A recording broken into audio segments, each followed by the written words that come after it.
شلونك حبيبي جود؟ زين. شو محضر لنا اليوم؟ كلام شعر علي من الشعر. عن إمام الحسين وعن السيدة رقية. يلا عافية بالبطل، يلا اقرأ لنا. أحبك واطلع من الدين وترد، واروح التهب غيرك وانت تبقد. الله.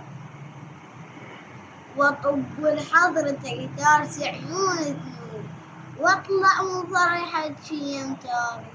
الله. أهدك وانت كل وتعبك بس ولا كأنك تقلي تموت، وهدك وانت كل ما هدك تكذب. أجيلك مو مؤدب والفرق مولاي أبوي الكبرى مثلك وانا. الله. أحسنت.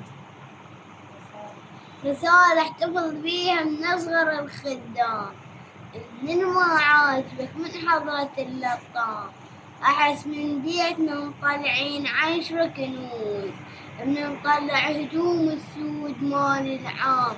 سنة إلا شهر كلها لك دقة خمول، إذا غثك شهر واحد دقة الدمار. عليكم السلام.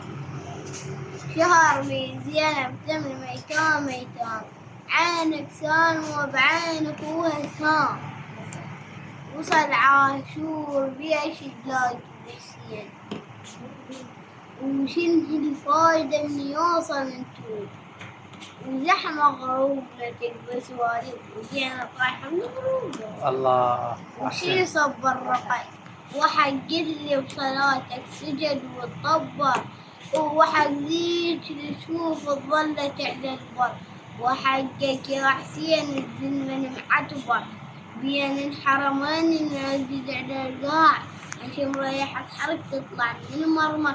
وحق ربى صلاتي منافذ مرعوب، خاف اسمع ضلع الحسين يتكسر. شي صبر رقية شلون تتصبر؟ إذا عالماي سهلة، إذا عالماي سهلة عيوني موجودات، وإذا رادت بيا يحميها من الحر. بس شلون من القرايد حسين يا حسين من يدبر. الله. صح لسانك. مأجور إن شاء الله. زين السبع.